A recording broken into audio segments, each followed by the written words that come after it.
Karena kalau menurut penjelasan dari Pak Menteri itu, kalau terkumpul donasi, ya donasi menurut aturan ini, donasi ini katakanlah 1,5 M. Lalu ini hanya fokus untuk pengobatan Agus. Nah, ternyata ada sisa, katakanlah sisanya 1 miliar. Gitu ya. Menurut aturan itu akan diberikan kepada orang yang mempunyai. Pesannya apa Bang buat Agus nih kan udah Pesan saya kemana-mana. kepada Pak Agus, udahlah, kurangilah masuk TV, kurangin masuk medsos, lu harus tahu diri.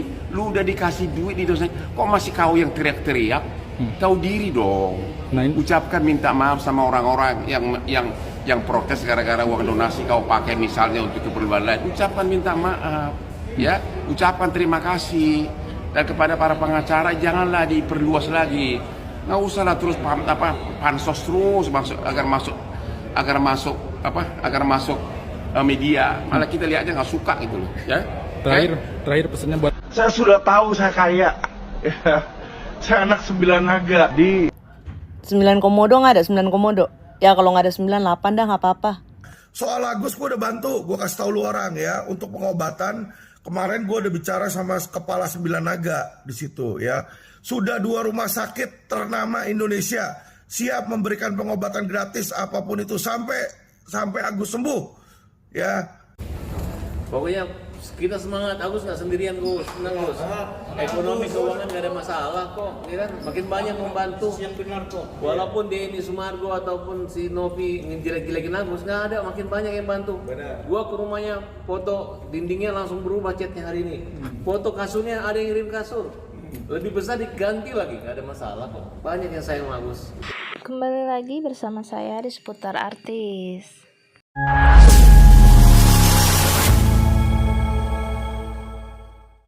Baiklah, kali ini kita akan membahas Legend Pop Ricky Sitohang meminta Agus Salim merendah bukan malah sombong. Begini videonya. Seperti ini kok tidak sesuai dengan peruntukan. Ini kan peruntukan untuk obat mata. Nah, makanya dimintalah bagaimana caranya supaya ini jangan seperti ini. Saya akan mempertanggungjawabkan kepada para donatur. Apa nanti jawaban saya sesuai dengan podcast saya dengan Denny Sumargo. Loh, ternyata kok bergunakan pada yang lain. Akhirnya pindahlah ke bank, persetujuan pihak keluarga.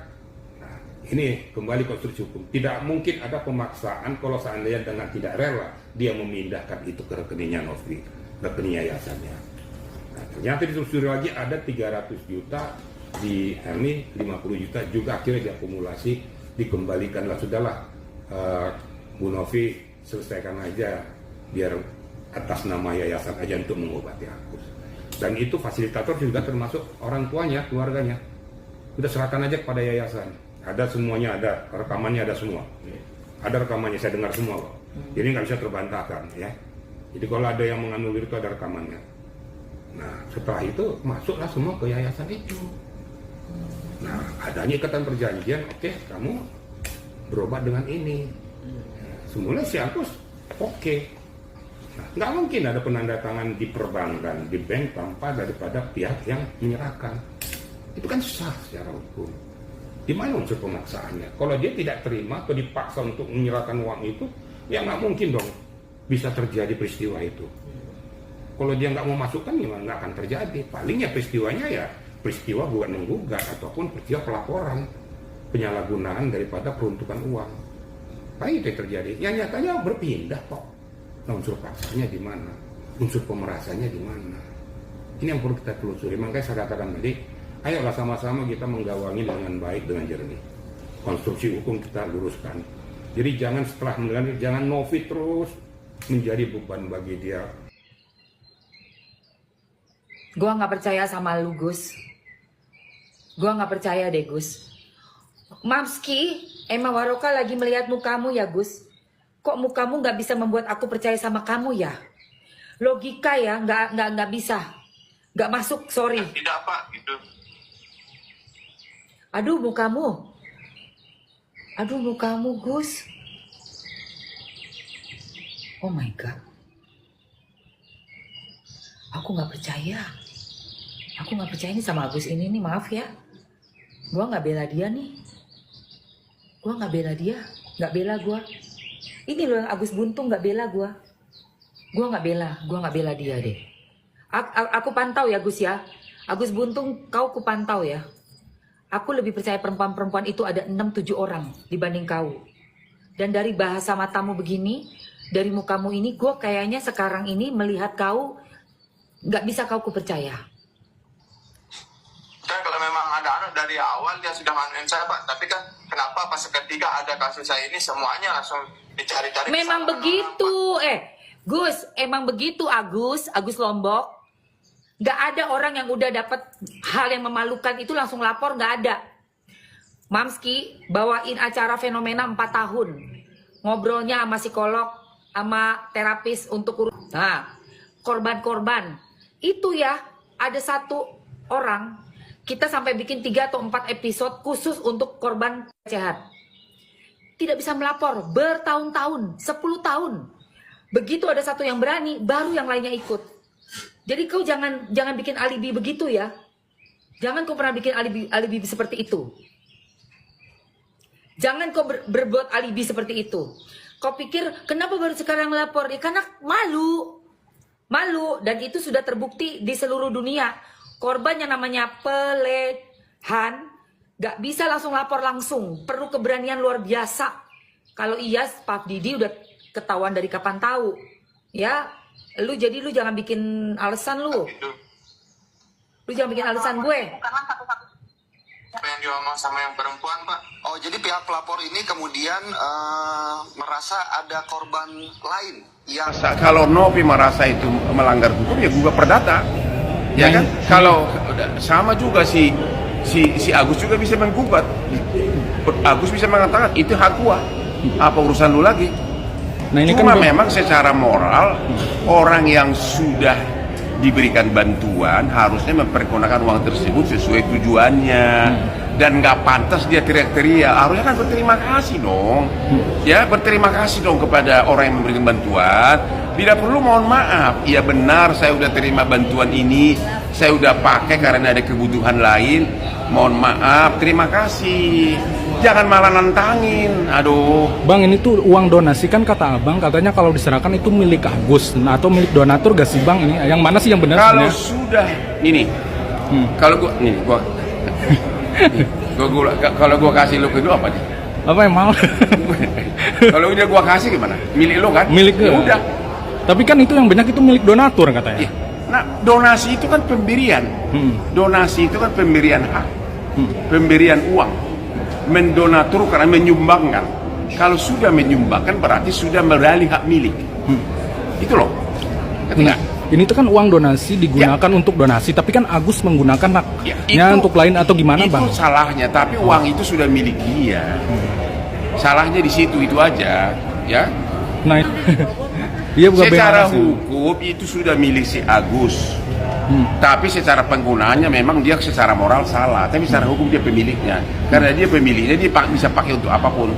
Yang kedua harusnya dia lebih sopan. Orang sudah ditolongin kok malah teriak-teriak. Bahkan kan udah dilaporkan nih Nopi atas pasal pengancaman melalui Bang Paratabas. Itu gua nggak tahu lah itulah.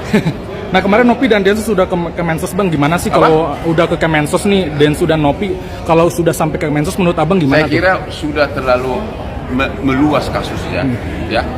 Itu kan bukan donasi publik, bukan kewenangan medsos.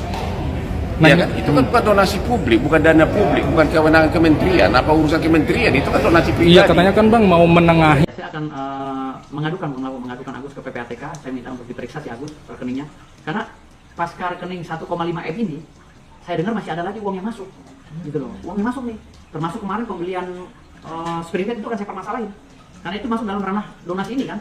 Jadi iklan donasi ini sudah termaktub semua di situ. Jadi kalau Agus menerima santunan tanpa izin kami yayasan, itu kan saya permasalahin semua. Kasur yang dikasih orang, apa yang dikasih orang, kan saya permasalahin semua itu. Kan saya dengar katanya ada kasur tuh kan, kok kasur didonasi tanpa ada persetujuan kami sebagai pihak yayasan? Berarti Agus kan melanggar perjanjian awal, karena berhubungan ini kan dari Novi ke Densus, ya kan, atas permintaan Agus dan keluarga. Jadi sekarang kalau ada donasi-donasi liar seperti itu, saya akan permasalahkan. Saya udah catat tuh, apa aja tuh yang ngasih. Nah orang yang ngasih tempat tidur itu juga akan bermasalah sama saya nanti. Gitu loh. Catat semua, yo sekarang lo kasih Agus. Yayasan Novi lu permasalahin, sekarang gua permasalahin, ini ada aliran dana yang gak sehat. Ada barang-barang ya yang harusnya dilindungi oleh undang-undang yayasan, ini menjadi barang liar, ilegal masuk ke rumah Agus. walaupun itu bentuknya sumbangan kata orang, itu kan saya permasalahin semua. Gitu. Siapa yang ngasih duit ke Agus, siapa yang ini masuk ke rekening Agus, siapa ini akan saya permasalahin semuanya. Gitu. Karena masalah itu bikin yayasan kita ini tidak berharga, tidak terhormat, gitu loh. Kan yayasan sudah sepakat, yayasan dia mengelola, gitu loh. Kenapa ada donasi-donasi lain selain yayasan? Nah makanya saya permasalahin semua nih, yang ngasih duit, yang ngasih apa ke Agus. Oh lo tunggu, dia bilang gitu. Ada celah gue nanti, tunggu aja. Saya akan permasalahin semua. Dilangkahi dong, kan perjanjian dari awal begitu. Jangan itikat baik, Agus meminta tolong ke Novi untuk dipublish atau untuk dibantu. Lalu dengan keterbatasan Novi, akhirnya Novi nggak bisa bantu semua. Lalu Novi merekomendasikan Densu, ya kan? Ayo coba ngomong di Densu, barangkali ada yang membantu. Kita buka, tapi dengan atas nama rekening yayasan. Oke, kata si Agus, ya kan? Tahu-tahu setelah pulang bubar, Agus dengan tidak beritikat baik memberikan rekening ke Densu. Banyak banget langkah hukum, banyak banget. Karena saya baru 2 hari, jadi saya belum mudeng. Kalau kata orang baru bangun tidur. Dia tunggu aja. Sifat jahil saya belum keluar, jadi saya masih belum mudeng. Sifat jahil saya belum keluar. Karena kan dari kemarin Farhat terus nih, sifat jahilnya yang keluar. Dikit-dikit laporin pihak kita, dikit-dikit lapor. Ntar nih, gue belum mudeng nih, gue masih ngumpulin nyawa dulu. Kalau udah mudeng baru gue sikat-sikatin semua. Gitu. Jadi artinya di sini saya masih membaca peta. Karena saya orang baru kan di kuasa hukum Novi. Saya masih bincang-bincang dengan pengacara yang sebagainya masih lama ini, yang udah lama dengan Novi. Jadi saya baca dulu peta. Ketika ada celah, saya sikat. Tapi peta itu udah saya rangkum sedikit-sedikit, termasuk saya akan termasuk ajukan gugatan kepada orang yang memberikan bantuan pada Agus setelah donasi ini selesai, masih ada bantuan lagi, berarti kan itu tidak menghargai yayasan sebagai lembaga yang memang dipercaya pada saat itu, gitu loh. Jadi ini yang membuat masalah ini jadi terprovokasi, ya termasuk orang-orang yang nawarin duit. Saya bantu Agus, nggak usah uang yayasan, saya bantu. Itu kan termasuk penghinaan dan pelecehan terhadap yayasan klien kami. Nah itu akan saya permasalahkan nanti. Saya akan berbicara dulu dengan Novi. Apa kita gugat atau kita laporkan ke polisi, nanti kita lihat aja.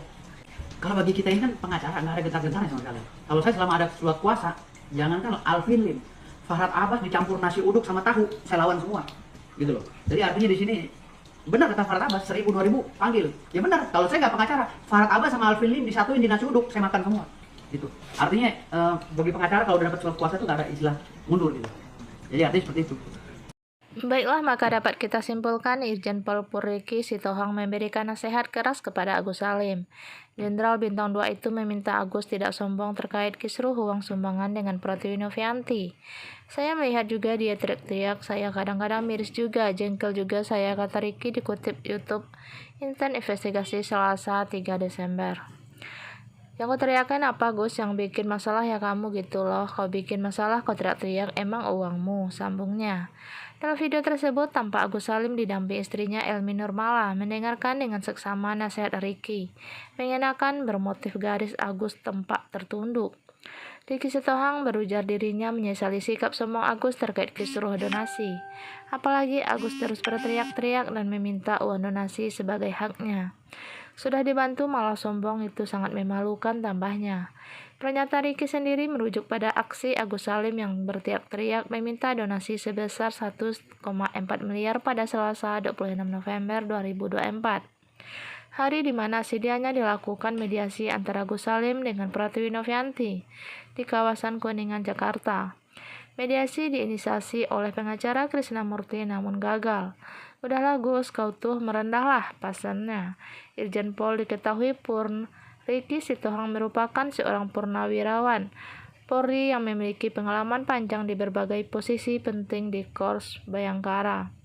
Ia dikenal sebagai sosok yang berpengalaman dalam bidang reserse dengan berbagai jabatan strategi sepanjang karirnya di kepolisian.